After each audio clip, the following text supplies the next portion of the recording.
The top stories tonight in Y News.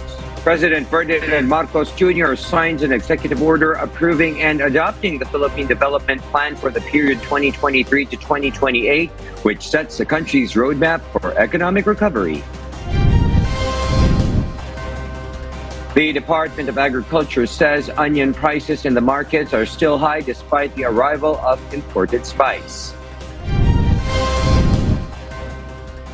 The Department of Justice believes that the International Criminal Court cannot execute its full-blown investigation into the Philippines' war on drugs, especially during the administration of former President Rodrigo Duterte. And Sweden refuses to return terrorists back to Turkey. The Turkish president eyes not to approve Sweden's bid to join NATO.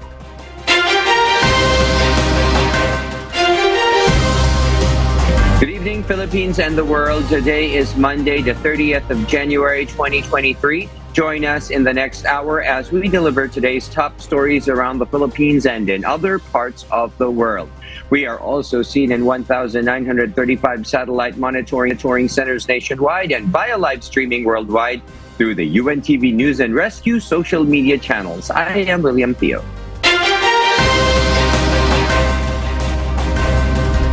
First in the news, President Ferdinand Marcos Jr. has signed an executive order approving and adopting the Philippine Development Plan for the period 2023 to 2028, which sets the country's roadmap for economic recovery. Nel Mariboc reports. President Ferdinand Marcos Jr. expressed optimism that the Philippines will attain economic prosperity in the coming years as the administration presented to the public the Philippine Development Plan 2023 to 2028. During the PDP Plan Forum in Pasay City, the President said he has high hopes for the PDP, which will set the Philippines towards becoming an upper middle income country by the year 2025. Upper middle income country by the year 2025. But beyond economic development, the plan also focuses on social development and protection, disaster resilience, digital transformation, and many other things. The PDP, as the second medium-term plan anchored on Ambition Natin 2040, aims to bring back the country to a high-growth trajectory and, more importantly, enable economic and social transformation for a prosperous, inclusive, and resilient society. PBBM said beyond economic development, the President said the PDP also focuses on social development and protection, disaster resilience, and digital transformation. Struggles of our fellow Filipinos run deeper than the bigger and more macro problems that we in government encounter. Their struggles are embedded in their respected daily battles. How do I make ends meet?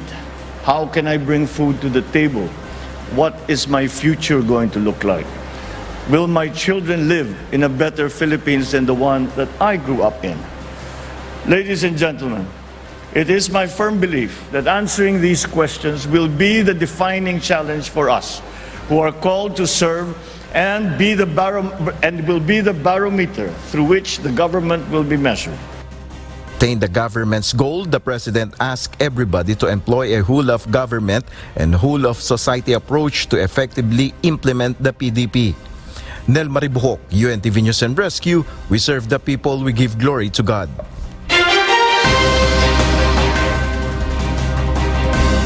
The Department of Agriculture says onion prices in the market still high even if the imported spice is already done. An agriculture group suggests to provide cheaper trucking services that could help lower the price of the commodity. Ray Pelayo will tell us why.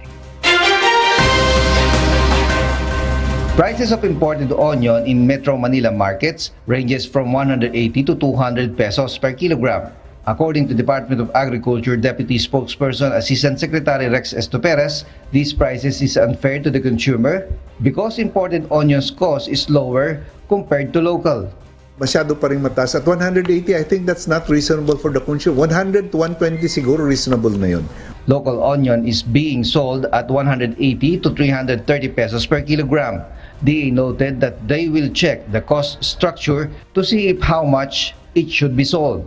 One of the interventions that can help to lower the price is to provide a tracking service that can give a lower cost according to the Samahang Industriya ng Agrikultura or SINAG. The group's chairman, Rosendo So, said that he can recommend a company that can only charge 10 pesos per kilogram to bring the onion harvested by farmers in Nueva Ecija to Metro Manila. From farm gate price, the produce can be sold as low as 150 pesos per kilogram, including the margin of traders and retailers. Mas malaki pa yung kita ng traders kaysa farmers. So, dapat ayusin yun. May nagmamano po dati sa presyo. So, kailangan talaga ayusin. DA is studying if it is possible to set another suggested retail price for onion. Ray Pilayo, UNTV News and Rescue. We serve the people. We give glory to God.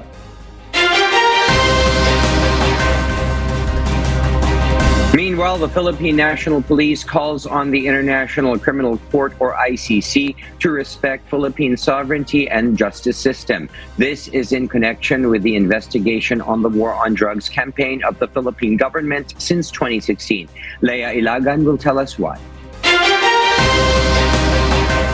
The Philippine National Police or PNP and the Department of Justice or DOJ are jointly investigating the cases of some policemen reportedly violated human rights on the war on drugs campaign of the government. PNP Chief Police General Rodolfo Azurin Jr. said the ICC have no jurisdiction on the investigation of the country's fight against illegal drugs. Tuloy-tuloy naman yung ating mga case review ng mga nangyaring mga drug operations natin from 2016 to date. And yes, we had been providing also the DOJ, especially nung time ni Chief PNP Eliazar, we submitted, I think, over 300 case folders. General Azurin added, some policemen who have found liable for lapses in police operational procedures have been dismissed from the service. May i-file sila na kaso sa ating mga PNP operatives pertaining sa kanilang drug operation.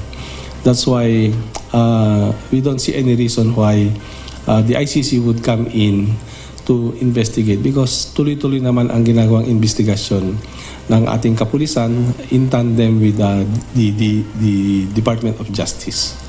General Azurin noted, if the ICC have additional information on the Philippines war on drugs, they can give it to the PNP for verification, investigation, and take actions.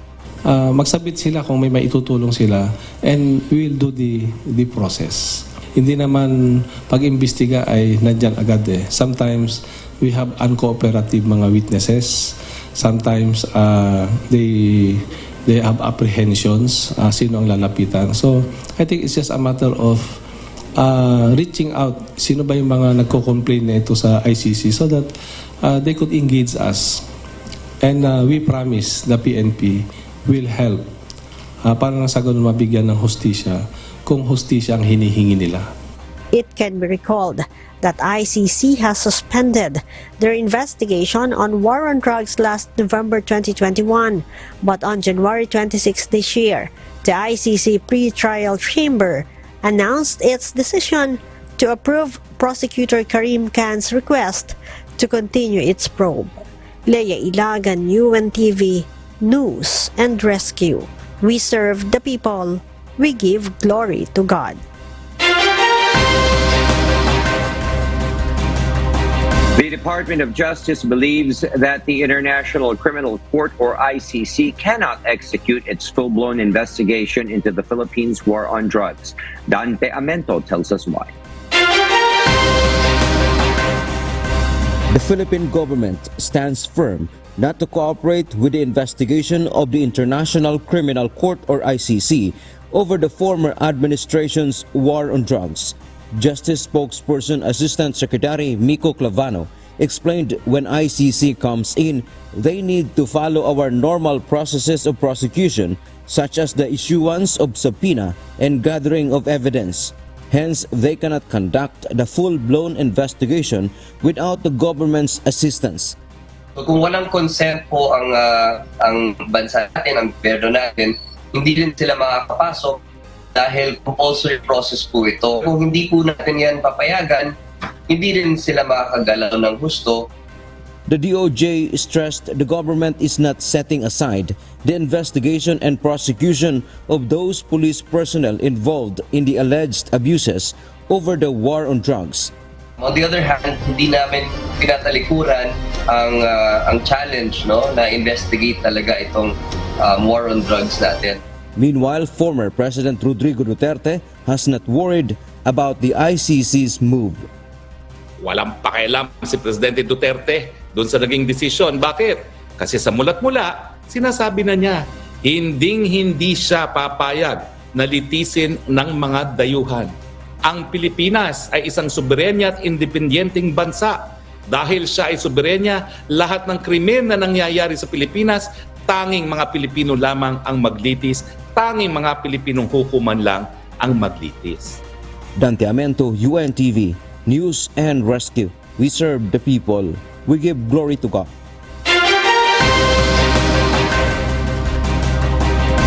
Department of Justice Secretary Crispin Boying Remulla will meet the Japanese ambassador at the DOJ Manila on Tuesday, January 31. Remulla said they may discuss the possible deportation of alleged Japanese fugitive alias Luffy, who is currently detained at the Bureau of Immigration facility. Luffy is an alleged leader of a robbery group in Japan. I will look at their request if they will be requesting us to do anything for them on this matter. But already coordinating with the Bureau of Immigration.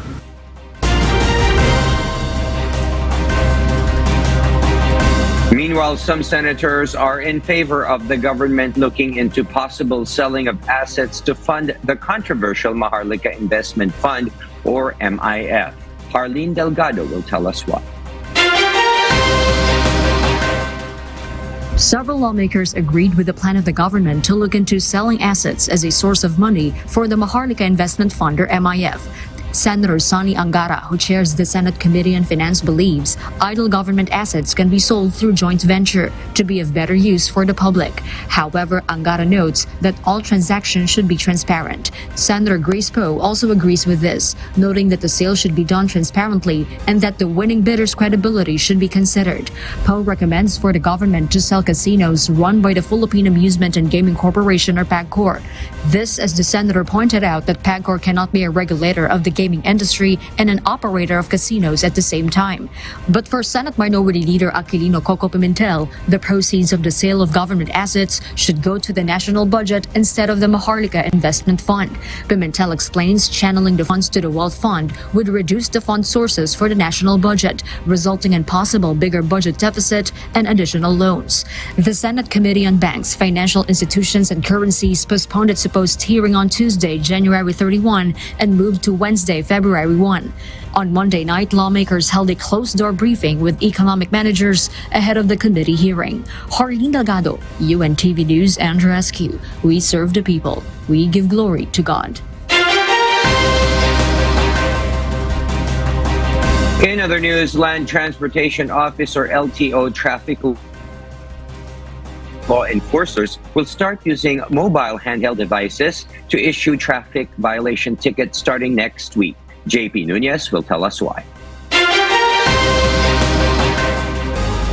The Land Transportation Office, or LTO, is inclined to digitalize the agency in line with the mandate of President Ferdinand Marcos Jr.'s administration. Starting next week, instead of manual ticketing system to issue traffic violation, LTO traffic law enforcers will be using a mobile handheld devices to issue electronic temporary operators permit, or ETOP.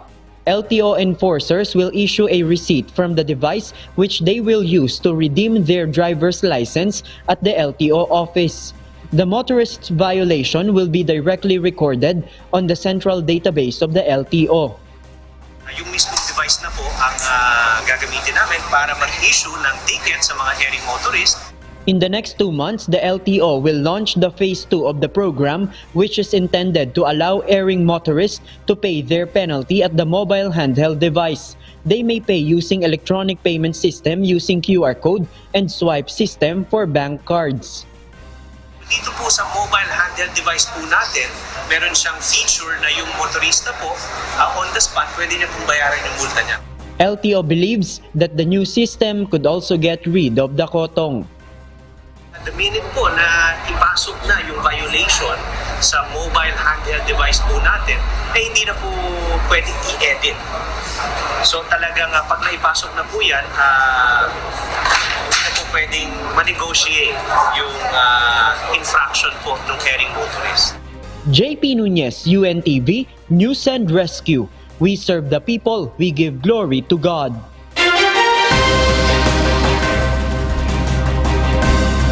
And foreign news abroad. Shorter voluntary stays will be enforced at COVID isolation facilities in Hong Kong, along with the easing of other pandemic control measures as the city returns to normality after more than 3 years. Therese Longbowen will give us the details live. Good evening, Therese. Good evening, Elsie. Hundreds of patients will be allowed to leave Hong Kong's COVID-19 quarantine facilities without testing negative starting Monday, January 30. Those who will be tested positive will no longer be required to isolate. Other measures like the mandatory tests for travelers and quota for mainland China border crossings could also be dropped soon, according to pro-Beijing politician Tam Yu-chung. Penny's Bay Camp on Lantau Island and the Novotel Citygate Hotel in Tongcheng will continue to be used as isolation facilities until the end of February, but stays have been capped at 7 days. The two sites offer 9,000 units in total, in which around 540 people are currently in isolation. The Security Bureau reported that 220 people have indicated they will be leaving, while some plan to remain until they test negative or until they reach their 7th day. Authorities announced last week that going forward, the coronavirus will be treated as a regular upper respiratory tract infection. Elsie? Therese, what other COVID-19 restrictions have been dropped in Hong Kong so far, and which ones are still enforced? LC, Hong Kong lifted all social distancing measures in December 29 and resumed quarantine-free travel with the mainland early this year, leaving only the mask mandate and the mandatory testing for arrivals, students, and care home residents. Asymptomatic patients are also allowed to go back to work but are advised to avoid mass gathering to avoid transmission. Students, however, are not allowed to go back to school until they test negative. Back to you, Elsie. Thank you, Therese Longbowen, reporting live from Japan. We'll share more global stories with you later, but for now, back to you, William. Yes, thank you, Elsie. William Vincent Vinnie Marcos, the youngest son of President Ferdinand Bongbong Marcos Jr., is working as an intern at the House of Representatives, according to the Office of the House Speaker. According to the statement, Vinnie Marcos has been working at the Office of the Speaker since January 23. The president's son will also be mentored on the daily grind at the House of Representatives. It will include the role and interaction of various committees and departments on the legislative process. Vinnie Marcos will also learn about strategies on how to expedite the passage of vital bills and other measures. The president's son has been meeting with members of the House Minority Bloc. The House Speaker himself will also supervise and oversee Vinnie's training. Additional 500 pesos will be given to indigent senior citizens starting this year. Meanwhile, Senior Citizen Party List states that the total 1,000 monthly pension is still not sufficient for the daily needs of the sector. Bernadette Tinoy will tell us why. 91-year-old Josephine Degarda receives 500 peso a month pension from Department of Social Welfare and Development, or DSWD. This is because Josephine doesn't have pension from Social Security System, or SSS. Under the Republic Act 11916, there will be an additional 500 pesos for indigent senior citizens starting this year. I love you very much. Malaking tulong sa amin yan, ma'am. Yan ang ano. Because I'm jobless, that's why. No home. Cigarette and biscuit vendor Nestor Rosaroso shared that he doesn't receive any pension from any different government agencies. Now being 64 years old, Nestor longed to have pension from the DSWD. He added that the 1,000 monthly pension will help to buy medicine and foods. Simula nag-60 ako, wala pa ako nakukuha. Dati kasi yung trabaho ko, pakyawan wala akong, hindi ako nakapag-isip ng ganun. Huli na pagsisisi ko na dapat may pension ako ngayon. According to Senate Finance Committee Chair Senator Sani Angara, the pension will help the public to have budget to buy basic necessities. The fund will go under the 5.2 trillion pesos national budget. The benefits also cover 20% discount for medicine, 5% discount for prime commodities, and exemption for value-added tax in goods and services. Meanwhile, Senior Citizen Party List Representative Rodolfo Ampong Ordanes said that the additional 500 pesos is still not enough for the daily needs of their sector. Yung 1,000 na yan ay sa panahon ngayon, maliit na bagay talaga yan. Ay, hindi kakasya talaga yung 1,000 na yan. Alam mo yung 1,000 na yan, kumbaga sa ano, baka hindi ka makabili ng 1 kilo isang araw, baka kulang There are 4.1 million indigent senior citizens set to receive 1,000 pension monthly. Bernadette Tino, UNTV News and Rescue. We serve the people, we give glory to God.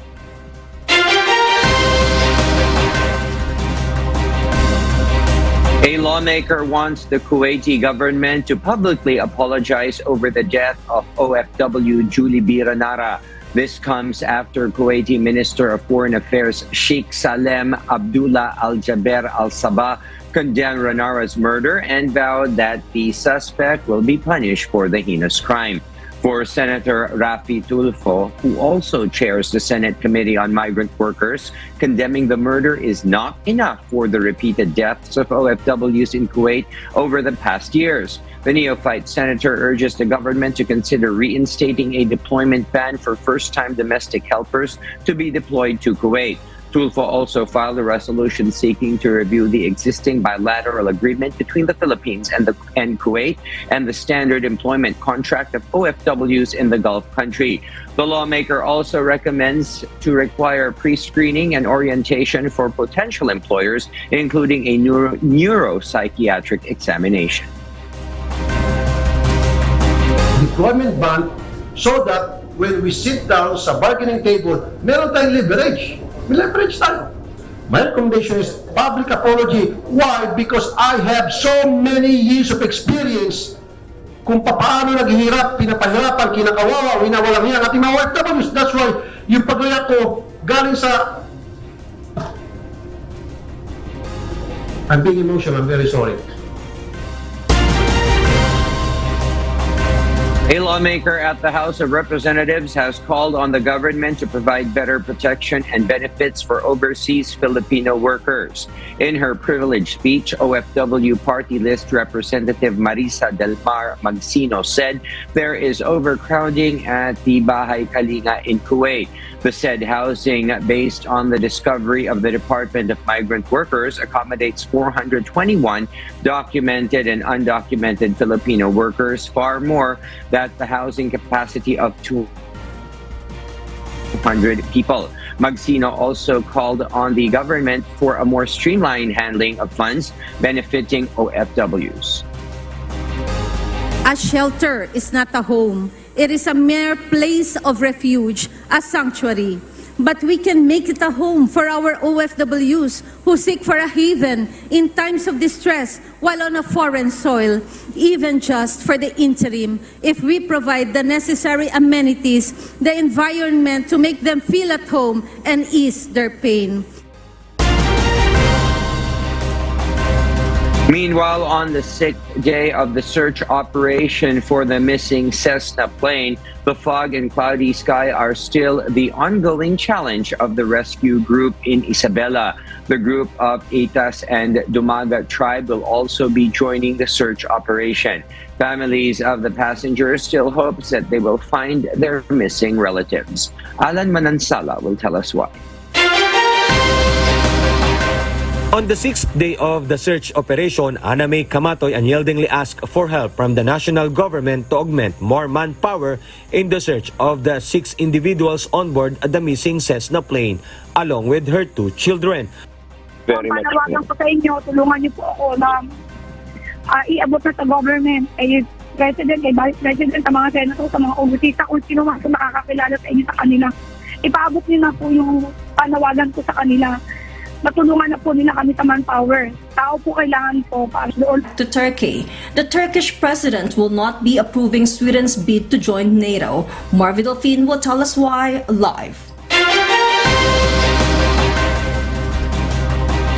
Yes, Marvi?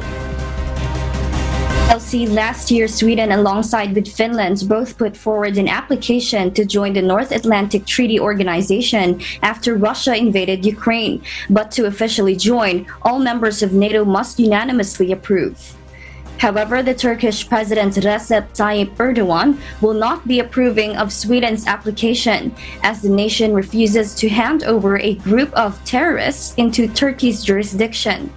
According to President Erdogan, a list of the 120 people who they want to extradite back to Turkey have been sent to Sweden, these people being connected to Kurdish militant groups and critics of his government. President Erdogan added that if they desired to join NATO, they would return the said terrorists back to the Turkish nation, also stating the possibility of supporting Finland's application to join. Meanwhile, Sweden has declared to distance their interactions with the Kurdistan Workers' Party and Syrian Kurdish YPG militia, both of which are considered terrorists, to gain Turkish support. Back to you, Elsie. Thank you, Marvi Delphine, reporting live from Australia. United Kingdom Prime Minister Rishi Sunak removed Conservative Party Chairman Nadhim Zahawi from his position for a serious breach of the ministerial code after days of criticism over his personal tax arrangements. Last week, Sunak ordered his ethics advisor to investigate Zahawi following claims he had paid a penalty as part of a reported $5.96 million settlement with tax officials. It was alleged that Zahawi didn't declare the dispute with tax authorities. Zahawi was appointed Chancellor of the Exchequer Finance Minister by former Prime Minister Boris Johnson in July 2022. He remained in the cabinet under Johnson's successor Liz Truss and her successor Sunak, who made him party chairman. And those are the reasons behind the news in other parts of the globe.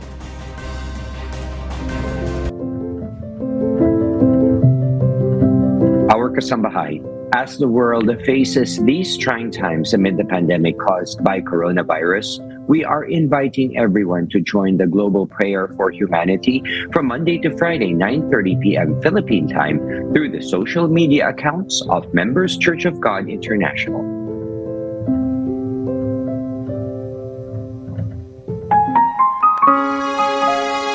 And before we close, we will leave you with a word, giving glory to God from the book of Psalms, chapter 17, verse 15. It says, "As for me, I will behold thy face in righteousness. I shall be satisfied when I awake with thy likeness."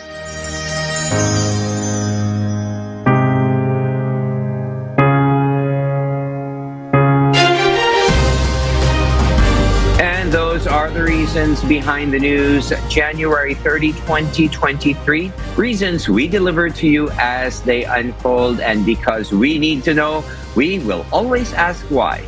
I am William Theo. We serve the people. We give glory to God.